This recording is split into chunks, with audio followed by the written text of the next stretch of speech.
Le vêtement peut être comme une toile portable en fait. Le nom de notre projet, notre marque, c'est Queen Kong. On l'appelle aussi Queen Kong Gang, c'est le nom du site. Donc c'est pour un peu fédérer autour de tout ça. Donc Queen Kong, l'idée m'est venue autour d'une femme forte. Donc c'est force et délicatesse en même temps, ce qui représente bien Manon. Parce que Manon est très délicate, mais elle rentre dedans. Donc, et c'est une fonceuse. Par rapport à la fast fashion, évidemment, on a envie de ne pas travailler sur des vêtements H&M où on va chercher des pépites, des pièces uniques, même des pièces anciennes de théâtre. Effectivement, leur donner une portée un peu unique, c'est aller à contresens d'un vêtement qui est portable, usé et facilement consommé. Et donc, on veut lui donner un peu de précieux.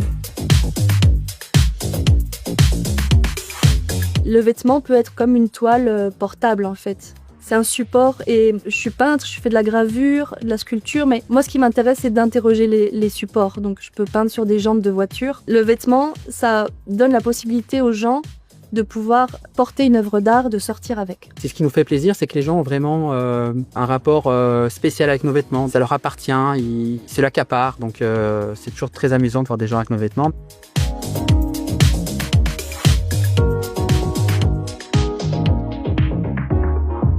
Ici, Talia, par exemple, elle porte une tenue où j'ai customisé les Santiago.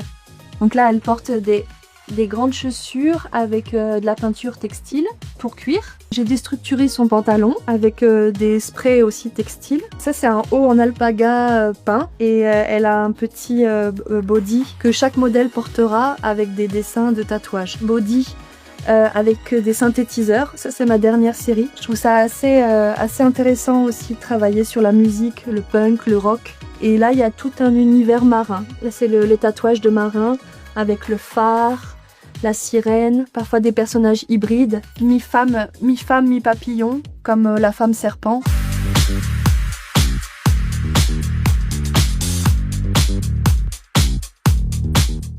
On a fait 3 défilés avec Kamal. On prépare le 4e le 12 octobre à la galerie Rivoli. Et donc à chaque fois, c'était des saisons différentes. C'est toujours des aventures dans les lieux où on va. À Rivoli, ce sera très grand aussi. On fait danser les modèles. Donc il y a aussi du tissu en mouvement. Moi, je suis prof de peinture à Mons, mais je suis aussi prof de modèles vivants. Donc ça m'intéresse aussi de composer avec les modèles. Quand le défilé s'arrête, on se prend tous dans les bras, c'est un peu cliché, mais c'est un moment qu'on a passé qui est 30 minutes de défilé. Mais chacun a donné une partie de lui, a pris un risque à défiler et ça c'est vraiment une équipe. Alors que quand on